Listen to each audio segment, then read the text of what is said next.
नमस्कार। मुद्दा तो है मैं आपका स्वागत है। मैं हूं आपके साथ ब्रजेश चौक से। आज मुद्दा है वोट बैंक पर ध्यान, अल्पसंख्यक वाला प्लान। जी हां, वक्फ बोर्ड बिल पर सियासत पहले से ही गर्म थी, लेकिन अब एक नई चिंगारी ने अल्पसंख्यक राजनीति को और भड़का दिया है।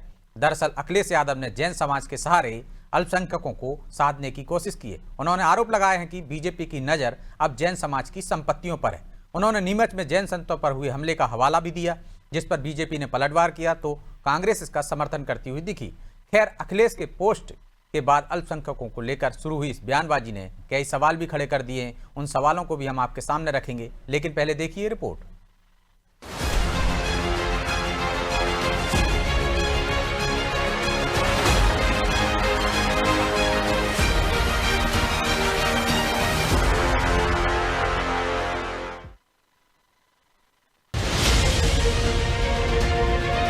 वक्फ बिल को लेकर मचे बवाल के बीच जैन समाज को लेकर किए गए इस पोस्ट ने प्रदेश की सियासत के केंद्र में फिर अल्पसंख्यकों को ला दिया है। उत्तर प्रदेश के पूर्व मुख्यमंत्री और सपा सुप्रीमो अखिलेश यादव ने जैन समाज की संपत्तियों पर बीजेपी की नजर है, ऐसे आरोप मढ़े। अखिलेश ने अल्पसंख्यक अभिशाप की तरह बताया। दरअसल ये सिर्फ एक पोस्ट नहीं है, ये विपक्ष की ओर से सत्ताधारी दल पर सीधा और गहरा वार है। अखिलेश यादव ने प्रदेश की सियासत में एक नई चिंगारी फूंक दी है। उन्होंने तो नीमच जिले सिंगौली इलाके के कठाला गांव में जैन संतों पर हुए हमले का हवाला देते हुए ये भी पूछा कि क्या कारण है कि बीजेपी शासित राज्यों में अल्पसंख्यकों पर हमले लगातार बढ़ते जा रहे हैं। इधर इस पोस्ट पर बीजेपी ने तीखी प्रतिक्रिया दी और विपक्ष पर अल्पसंख्यकों को गुमराह करने की साजिश और इसे वोट बैंक पॉलिटिक्स का खेल बताया। अखिलेश यादव जी थोड़ा सा उत्तर प्रदेश के अंदर ही अपनी जमीन को तलाशें तो अच्छा रहेगा, क्योंकि उनकी जमीन पूरी तरीके से वहाँ से खिसक गई है और अब वो मध्य प्रदेश तो मध्य प्रदेश है। इसलिए जैन संतों के लिए, जैन समाज के लिए हम सब लोग, मुझे ऐसा लगता है कि आपको बताने की ज़रूरत नहीं है। भारतीय जनता पार्टी सबका साथ, सबका विकास, सबके विश्वास के मंत्र में काम करती है। इसलिए आपके कहने से मध्य प्रदेश में ये चीज़ होती है और नज़रें जिसकी रही भावना जैसी प्रमुरत देखी तिन तैसी, उनकी नज़रें जिन पर रहती है उनको लगता है ऐसा ही है। अखिलेश यादव की ये पोस्ट ऐसे वक्त पर आई है जब विपक्ष वक्फ बोर्ड बिल को लेकर पहले ही भारतीय जनता पार्टी पर हमलावर है। अब उन्होंने जैन समाज का मुद्दा उठाकर अल्पसंख्यक असुरक्षा की बहस को और तेज कर दिया है। वहीं कांग्रेस अखिलेश के समर्थन में दिख रही है। देखिए, भारतीय जनता पार्टी की सरकार जहाँ जहाँ है वहाँ निश्चित तौर पर अल्पसंख्यकों पर हमले हो रहे हैं। खाली मुसलमान वर्ग नहीं, जैन समाज के अनेक संतों पर अनेक बार हमले हुए। अखिलेश यादव जी सही कह रहे हैं, जब तक हिंदुत्व के नाम पे वोट मिलते रहेंगे तब तक सरकारों की आंखें बंद रहेंगी और वो इस तरह की घटनाओं पर आंख मूंद के बैठी रहेगी। अब बड़ा सवाल ये है कि क्या अखिलेश जैन समाज के कंधे पर रखकर अल्पसंख्यकों को डर दिखा रहे हैं? क्या ये समाजवादी पार्टी की मध्य प्रदेश में जमीन तलाशने की कोशिश है, या फिर अल्पसंख्यकों को एकजुट करके बीजेपी के खिलाफ नया मोर्चा खोलने की रणनीति? सवाल तो ये भी है कि क्या जैन, मुस्लिम और ईसाई समाज को एक साथ लाकर ध्रुवीकरण की कोशिश हो रही है? खैर, इस सवालों के जवाब आने वाले दिनों में मिलेंगे, लेकिन विपक्ष वक्फ बोर्ड बिल के जरिए अल्पसंख्यकों की नाराजगी को हवा देने का मौका तलाश रहा है, जिससे प्रदेश की सियासत का पारा चढ़ा हुआ है। ब्यूरो रिपोर्ट, अनादि टीवी।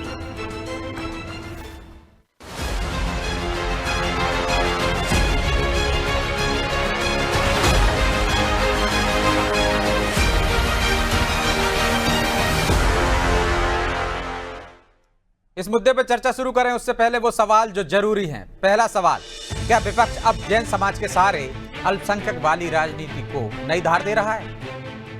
दूसरा सवाल, क्या डर को हथियार बनाकर अल्पसंख्यक वोट बैंक को साधने की कोशिश हो रही है? तीसरा सवाल, क्या वक्फ बिल से लेकर संतों पर हमले तक सब कुछ एक सियासी स्क्रिप्ट का हिस्सा है? चलिए इन सवालों के साथ इस मुद्दे पर चर्चा शुरू करते हैं। और चर्चा में हमारे साथ मौजूद हैं बीजेपी प्रवक्ता डॉक्टर प्रेम व्यास, कांग्रेस नेता आनंद जैन कासलीवाल, सपा प्रवक्ता यश भारतीय और वरिष्ठ पत्रकार ललित उपपन्न। आप सभी का बहुत बहुत स्वागत है। और शुरुआत व्यास जी आप ही से करते हैं।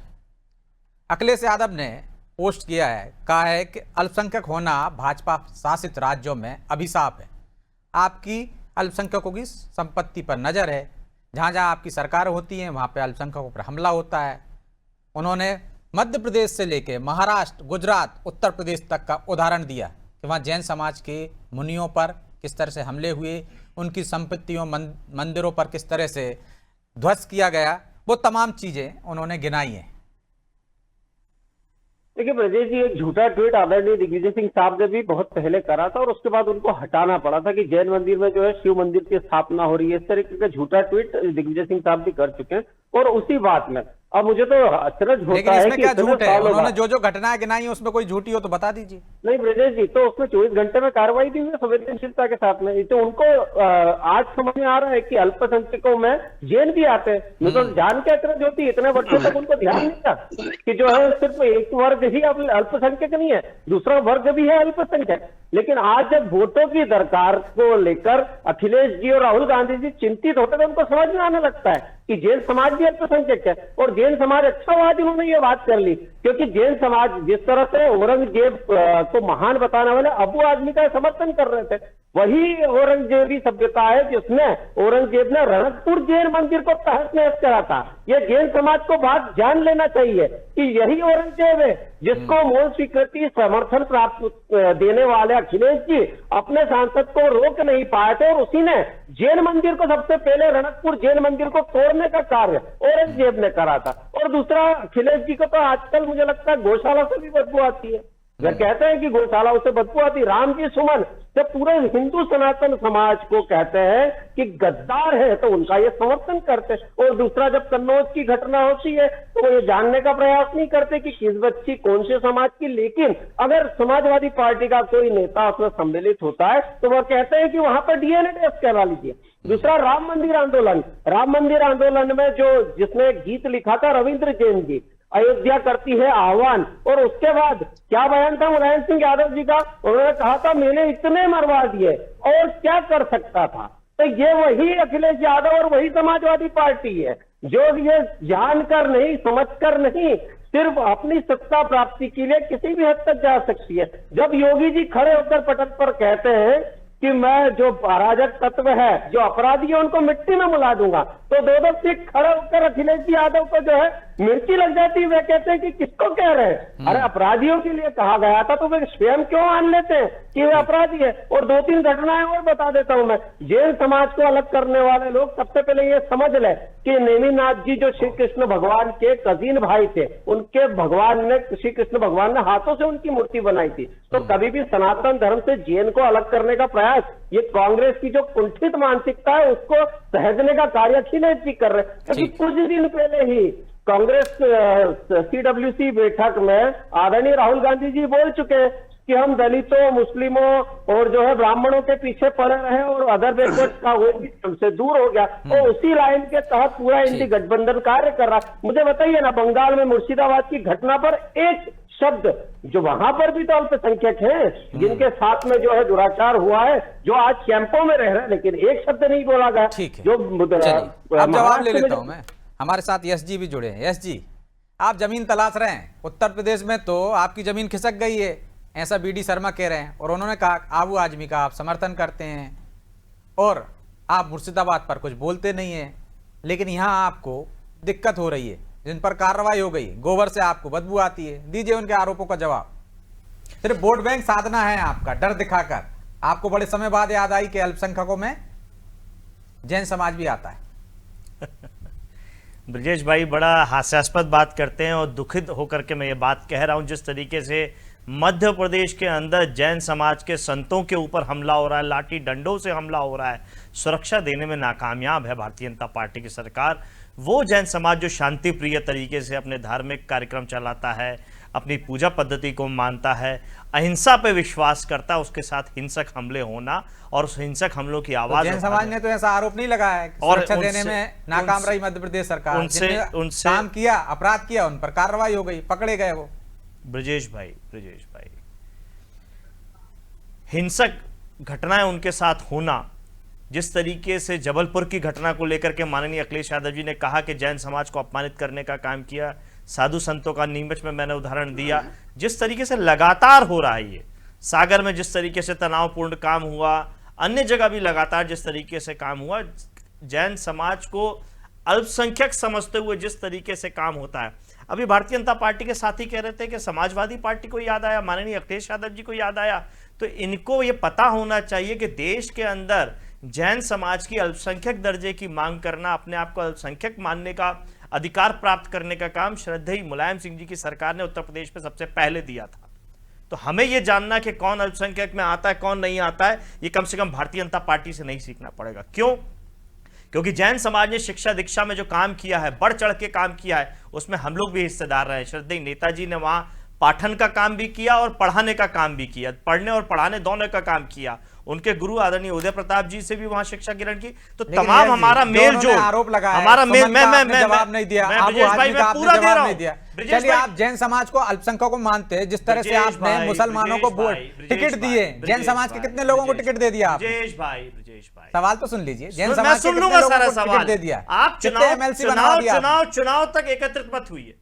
ये सवाल अभी चुनाव नहीं है मध्य प्रदेश, तो अभी आपको याद आ रहा है अभी चुनाव नहीं है मध्य प्रदेश में, लेकिन जिस तरीके से लाठी डंडों से अगर हमला हो रहा है तो उनकी आवाज ना उठाएं। अरे आप पीडीए की बात करते हैं ना, आप पीडीए की चिल्लाते रहे ना पूरे चुनाव में, तो सबकी हिस्सेदारी होनी चाहिए ना। चाहती है जो उनकी अंतरात्मा है कि चुनाव आए, चुनाव में डीएम और ईवीएम के माध्यम से धांधली करके हम जीते हैं, हम चुनाव में ही बात करें। अरे लाठी डंडों से हमला आज आप कर रहे हो हमारे जैन मुनियों के ऊपर, साधु संतों के ऊपर, आवाज ना उठाएं। चले जाइए आप भोपाल के चौक बाजार में जो जैन समाज का स्कूल चल रहा है, उसको खतरे में किसने डाल दिया? किनकी नीति ने डाल दी? पहले यही सरकारें आमंत्रित करती थी कि आइए शिक्षा देने का काम कीजिए निस्वार्थ भाव से। जब जैन समाज ने शिक्षा देने के काम करी, आज जो कड़े कानून नियम बनाए, 31 मार्च को उस जैन समाज के मंदिर ने, उस स्कूल ने अपना नवीनीकरण करने यदि कोई घटना पे यदि ऐसा आरोप लगेगा पूरी पार्टी शिक्षा से वंचित करना तो आप एक शंकराचार्य को आपके शासन में डंडों से पिटाई होती थी, आपके शासन में एक शंकराचार्य की डंडों से पिटाई की गई, तो आपका पूरे हिंदू समाज के खिलाफ होगा क्या? ब्रजेश भाई, किस संत को करी? नाम बताइए। अवधेश्वर मुक्तेश्वर को। वो क्या कह रहे हैं आज? वो क्या कह रहे हैं? वो कह रहे हैं क्या, जैसा भी आपने क्या जैन समाज का, वो कह रहे हैं क्या पूरे कुंभ के समय, महाकुंभ के समय माननीय अखिलेश यादव जी श्रद्धा पूर्वक उनसे आशीर्वाद भी लेने गए और लगातार वो महाकुंभ में कहते रहे भारतीय जनता पार्टी सरकार, तब आपने नहीं सुना? क्यों नहीं सुना? खूब दिखाया है। नहीं, भाई जो बोल रहे हैं, नहीं आपने कहा कि घटना हो गई है ना, एक घटना हो गई, जैन मुनियों के साथ मारपीट हो गई, कुछ अपराधियों ने, शराबियों ने मारपीट कर दी, कार्रवाई हो गई, आपने पूरी पार्टी को कटघरे में खड़ा कर दिया। आप तो एक शंकराचार्य को पिटाई लगवाई आपके शासनकाल में, तो पूरे हिंदू समाज के खिलाफ है मतलब आपकी पार्टी। भाई शंकराचार्य जी को पिटाई नहीं लगवाई, आप डंडों से पीटे, गलत बयानी मत दीजिए, गलत बयानी डंडों से पिटाई। सोशल मीडिया की बातें मत कीजिए, सोशल मीडिया की नहीं, आप तत्कालीन घटना की है भाई, वीडियो है, आप गूगल करो कभी मिल जाएगा। आप भी गूगल कर लीजिए, घटना समझ लीजिए और घटना को क्या समझाइए। मेरा ये कहना है जो विषय आज है उसको बहुत ज्यादा क्लब करने की आवश्यकता नहीं है। जो भारतीय जनता पार्टी आरोप लगा रही है, मुझे उसका जवाब देने दीजिए। अगर आप बार-बार बीच में चलिए, जवाब ना सवाल आएगा ना जवाब आएगा। उन्होंने कहा कि हमें गौशाला से दुर्गंध आती है, माननीय अखिलेश यादव जी ने स्पष्ट कहा इनके भ्रष्टाचार की दुर्गंध आती है। शासकीय गौशालाओं की स्थिति क्या है? न खाने को है, न दाना है, न पानी, और जो मर जाए गौ माता तो ना उनको उठाने की व्यवस्था है। वहां जो सड़ान होती है उनके मर जाने के बाद भी, उस अव्यवस्था की फोटो और वीडियोस दिखाइए, करवाइए गूगल इनसे। ठीक है, छोटा जवाब दीजिए, छोटा जवाब जैन समाज को अल्पसंख्यक का दर्जा भारतीय जनता पार्टी की सरकार ने कब दिया और सम्मान देने का जवाब लीजिए, समय कम है। रजत जी, मैं 2-3 घटनाओं को डेट के साथ कोट कर देता हूँ। 21 मई 2007 गोरखपुर, सीतापुर, इलाहाबाद में ब्लास्ट हुए। 21 मई 2007। आप जैन समाज के विषय में क्यों नहीं बात करना चाहते हो? जो घटनाएं मध्य प्रदेश में उससे भागना क्यों चाहते हो? आप उससे भागना क्यों चाहते हो? जो घटना घटी है, जैन समाज के साधु संत जो रात में सुबह में चलते हैं, लगातार चलते हैं और अहिंसा का विरोध करते हैं, उनके साथ हिंसक घटना होती है, उसके लिए शर्म आती है भारतीय जनता पार्टी की सरकार को। और भी मेहमान है, 2 मेहमान है, और भी मेहमान है मेरे सवाल का जवाब बार-बार ये दूसरी घटनाओं को जोड़ के जैन समाज के साथ जो घटनाओं जहां पे टॉपिक रखा, माननीय अखिलेश यादव जी ने जो ट्वीट किया उससे बच जाएगी क्या? जबलपुर की घटना के बारे में बोलिए, नीमच की घटना के बारे में बोलिए, जिस भोपाल की बात मैं कर रहा हूँ मैं लौट रहा हूँ दोनों के पास। ठीक है, यस जी, दूसरे दौर में आते हैं। यस जी, शर्मा भी पड़े होंगे। यस जी, मैं आता हूँ। स्कूल के अस्तित्व को खतरा है आज भोपाल राजधानी में। क्यों? हम भोपाल क्योंकि की बात आपकी नहीं कर कार्य योजना, पूरे- आपकी मान्यता देने के तरीके में ठीक है, आज यस जी, सारे स्कूल प्लीज। खतरे में हैं। जो जैन समाज यस जी, शिक्षा का और भी काम मेरे करता साथ है, मेहमान वो हैं, आज मैं आ खतरे रहा हूं में ना है। आपके पास। ठीक है, आनंद जी, क्या एनडीए के खिलाफ जो आपका विपक्षी गठबंधन है एक नया माहौल बनाना चाहता है, अल्पसंख्यकों को एकजुट करके ध्रुवीकरण की राजनीति करना चाहता है, डर दिखाना चाहता है? नहीं आप पर ऐसे आरोप है। ध्रुवीकरण की राजनीति नहीं है ये हमारा साक्षात को, सत्य को, प्रमाण को डॉक्टर प्रेम व्यास ने खुद ने स्वीकार करा कि यह तो हमारे मंदिरों को मुगलों ने गिराया है या भारतीय जनता पार्टी के शासन काल में अभी विले पार्ले मुंबई में गिराया गया।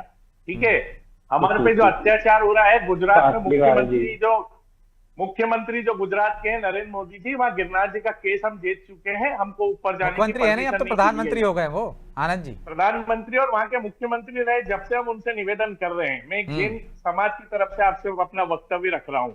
ठीक है, उसके बाद हमारा झारखंड में जो तीर्थ है सम्मेद शिखर जी, उसको सेंट्रल गवर्नमेंट ने पर्यटन स्थल घोषित कर दिया, जो हमारी आस्था का केंद्र है। आप जैन समाज के प्रवक्ता नहीं है, कांग्रेस के प्रवक्ता है भाई। नहीं, तो मैं कांग्रेस में, मैं उसकी भी बात कर रहा हूँ ना सर। पहले मेरी समाज की तो बात रख दूं कि जिसके भारतीय जनता पार्टी के शासनकाल में ही हुआ है। इसमें दोनों बातें निहित हो रही है कि मैं अपने समाज के जो दोहन, जो उनका दुरुपयोग कर रही है भारतीय जनता पार्टी, उसकी भी व्याख्या कर रहा हूँ कि पर्यटन स्थल घोषित कर दिया, जैन समाज को सड़कों पे आना पड़ा, अभी भी वो स्टे वहीं कायम है। इंदौर में गोमटगिरी तीर्थ से जो अर्जुन सिंह जी ने कांग्रेस के समय में दिया था, उस पर कब्जा कराने का काम कैलाश विजयवर्गीय जी ने कराया कंप्यूटर बाबा के माध्यम से। तो ऐसे कई उदाहरण हैं जो भारतीय जनता पार्टी के शासन काल में, अभी सागर की घटना देखिए, हिंदू समाज के द्वारा हमारे जैन मंदिरों पे आज तक मुगलों के शासन काल में हुआ है और उसके बाद भारतीय जनता पार्टी के शासन काल में हो रहा है। तो ये ठीक बोलने की है, जरूरत आप नहीं है, रिपीट कर रहे शासक प्रमाण हैं है। व्यास जी, मुगलों ने शासक मंदिर प्रमाण तोड़े है। थे और अब आपके शासन काल में टूट रहे हैं। सीधा देखो आरोप, ब्रजेश जी, सीधा जवाब। मैंने मैं प्रमाण कहा है कि औरंगजेब ने कौन सा मंदिर, रणकपुर जैन मंदिर तोड़ा था। एक शब्द अभी कह आपने देते थोड़ा हैं, विले पार्ले अभी मुंबई आप का कह मंदिर, देते ना, पर अभी औरंगजेब 3 दिन के पहले की बात है। पूरी जैन आप समाज अभी के की बात गिर कीजिए जो ना, आप एक प्रतिनिधित्व के तौर पर भेज कर औरंगजेब को प्रेम निभा रहे हैं यहाँ पर बैठ आ जाने दीजिए, आनंद जी, एक एक करके प्लीज। मंदिरों का फिर जवाब कैसे आया? निर्माण नहीं हुआ। गुजरात में असंख्य जैन मंदिरों के निर्माण हुए और जीर्णोद्धार के कार्य भारतीय जनता पार्टी के सत्ता में हुए। अरे वो तो आप प्रेसिडेंट की करते हैं, मोदी जी के आपके गुरु थे ना, वो व्यक्ति का हवन करा रहे थे, तो वो कह रहे थे कि जो एक एक करके प्लीज। संपूर्ण यह आप पूरा ही नहीं देंगे तो हम लोग क्या कंप्यूटर करेंगे? बाबा किसके गुरु थे? आनंद और जी। दूसरे गोमटगिरी को इतने वर्षों तक तहजने के बाद, वृक्षारोपण करने के बाद विकास का कार्य भारतीय जनता पार्टी ने करा। अगर आपने कांग्रेस में विकास कार्य आप झूठ पर नहीं बोलिए, बीजेपी के शासन में यहाँ पे क्या हुआ झूठ बोलना है। आप एक एक बात के जवाब दीजिए ना आनंद जी। आपको अगर लगता है मैं झूठ बोल रहा हूँ, बीच में काहे चिल्ला रहे हैं? बीच में वही चिल्लाता है जिसके बाद तथ्य और तर्क नहीं होते, क्योंकि उसका झूठ सामने आ जाता है। मैंने कहा औरंगजेब के खिलाफ एक शब्द नहीं कहा। रणकपुर जैन मंदिर जो भैरव भैरवी की पूजा होती थी, उसको तोड़ा औरंगजेब ने। अभी आपने एक शब्द नहीं कहा। ये प्रदर्शित करता है कि समाजवादी पार्टी हो या कांग्रेस हो, उसको औरंगजेब से प्रेम है, उसको जैन समाज से प्रेम नहीं है, उसको आम आदमी से प्रेम नहीं है, इसलिए एक शब्द भी नहीं कह पाए। ब्रिजेश भाई, सबसे बड़ा सवाल उठता है कि जिस विषय को लेकर के हम बैठे हैं और माननीय अखिलेश यादव जी ने जो आरोप लगाए हैं उसको लेकर के भारतीय जनता पार्टी कुछ नहीं कह रही है, उससे तो उल्टा आरोप लगा रही है। औरंगजेब पहुंच गई, उत्तर प्रदेश पहुंच गई, लेकिन घटनाएं मध्य प्रदेश पे हो रही है। उन घटनाओं को लेकर के मध्य प्रदेश के लेकर जिक्र नहीं किया है ना यश जी, उन्होंने तमाम राज्यों का जिक्र किया, उत्तर प्रदेश का जिक्र किया, गुजरात का जिक्र किया, महाराष्ट्र का जिक्र किया, तो बातें तो तमाम आएंगी ना। मैं बात कर रहा हूँ मध्य प्रदेश को लेकर। नहीं, आप मध्य प्रदेश के अकेले कैसे बात कर रहे हैं? हम तो संपूर्ण उस पर बात कर रहे हैं। बात करें मध्य प्रदेश में भारतीय जनता पार्टी शर्मा की जो स्टेटमेंट दिखाई है, सुनिए, मैं आ रहा हूँ आनंद जी, यश जी आ रहा हूँ। ललित जी, उस पर क्या कहना है? क्या ये विपक्ष का एक नई रणनीति है अल्पसंख्यकों को एक साथ करने की? क्योंकि अभी तक अल्पसंख्यकों के मामले में हम देखते हैं खासकर मुसलमानों को एक करने की कोशिश की जाती थी, और अब जैन समाज, ईसाई या अन्य अल्पसंख्यकों को एकजुट करके विपक्ष कुछ नया समीकरण बनाना चाहता है। अखिलेश यादव के इस पोस्ट के क्या मायने हैं? देखिए ब्रजेश जी, इसमें अगर अखिलेश यादव की चिंता जैन समाज को लेकर है तो ये राजनीति है, और अगर उनकी समग्र समाज को लेकर है कि पालघर में भी साधुओं पे हमला होता है, पिछले साल कर्नाटक में एक जैन समाज के साधु जो संत थे उनकी हत्या हो गई। ये मेरे मित्र इंदौर के जो बता रहे हैं, मेरा परिचय नहीं है इनसे, ये कह रहे थे कि शिखर सम्मेद को हेमंत सोरेन सरकार ने तीर्थ स्थल घोषित किया था, केंद्र सरकार ने सेंट्रल नहीं किया गवर्नमेंट था। ने किया सर, केंद्र सरकार सेंट्रल गवर्नमेंट किया ने बाद में दखल दिया उसमें, जब सेंट्रल हाँ, भारत हस्तक्षेप गवर्नमेंट किया था नहीं बाद कर में, सकती। वो लेटर फिर रद्द हो नहीं, गया था। नहीं। वो हस्तक्षेप हुआ और था उसके उसमें लिए कुछ उसको और- इम्प्लीमेंट के लिए भेजा था उसको, और उसने लीजिए, केंद्र सरकार ने सुन उसको लीजिए, स्वीकार किया। आप- रखा था, उसके बाद इम्प्लीमेंटेशन। आनंद जी आप सुन लीजिए ना पूरी बात, में भी कहा नहीं, आप पूरी बात ठीक है, आप आ रहा हूं बोलने आनंद जी, दीजिए। आ जाऊंगा मैं ना। आपके पास आ जाऊंगा। ठीक है जी ललित आप जी। पहले ये बता दीजिए कि आप जैन समाज की तरफ से बात कर रहे हैं या कांग्रेस की तरफ से कर रहे हैं? नहीं, अगर आप दोनों कांग्रेस तरफ की से तरफ बात कर रहा हूँ नहीं, दोनों तरफ हाँ, से तो कैसे कर कर्नाटक- सकते हैं? जैन समाज के प्रतिनिधि कर्नाटक नहीं है में- ना आप, उनके संगठन के वो नहीं है ना, आप कांग्रेस की तरफ से ही बात कर रहे हैं। ठीक, कर्नाटक में हाँ, तो कांग्रेस बात की एक ही सरकार है है। ना सर। नहीं ऐसे एक ही थोड़ी नहीं हो जाती। पॉलिटिकल आनंद जी, पार्टी का सुन अलग लीजिए। एजेंडा होता है भाई, समाज का एक सुन अलग लीजिए, होता इंदौर- है, वो किसी पार्टी से नहीं जुड़ा इंदौर के हो होता। तो अलग भी मिल लेंगे अपन।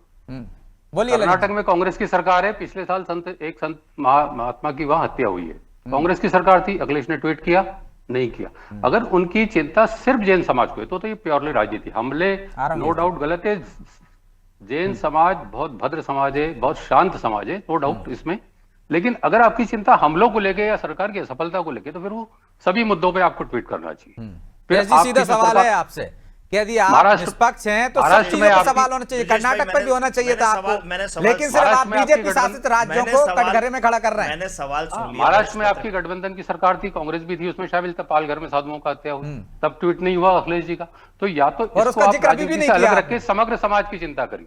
ठीक, या फिर राजनीति आपकी से नीयत प्रेरित है साफ- आपकी पोस्ट। ब्रजेश आ रहा हूं ये आनंद मेरा जी के मानना बाद। ब्रजेश भाई, मेरा यही कहना है कि या तो आप समग्र समाज की चिंता करिए या फिर ये बता दीजिए कि आप politics में- ललित जी, मेरा आपसे जी। निवेदन है, अगर आप ट्विटर पे हैं तो आप माननीय अखिलेश यादव जी को जरूर फॉलो करें, और जहां भी अन्याय अत्याचार होता है वो उस पोस्ट पर जरूर प्रतिक्रिया देते हैं जब भी होता है। और अगर आप ये तुलनात्मक करें कि उस समय नहीं किया, आज क्यों किया, तो क्या आज ट्वीट करना गलत है? क्या अन्याय किया है नहीं उन्होंने? तो उसमें वो भी नहीं, जोड़ मैं ये देते ना पूछना भाई। चाह रहा हूं जब आप कि गुजरात अगर का आज इतना पुराना जोड़ रहे हो, उत्तर प्रदेश का इतना पुराना घटनाक्रम कितना जोड़ रहे हो, पुराना? तो आप कितना कर्नाटक का भी पुराना? जोड़ लेते। कितना पुराना?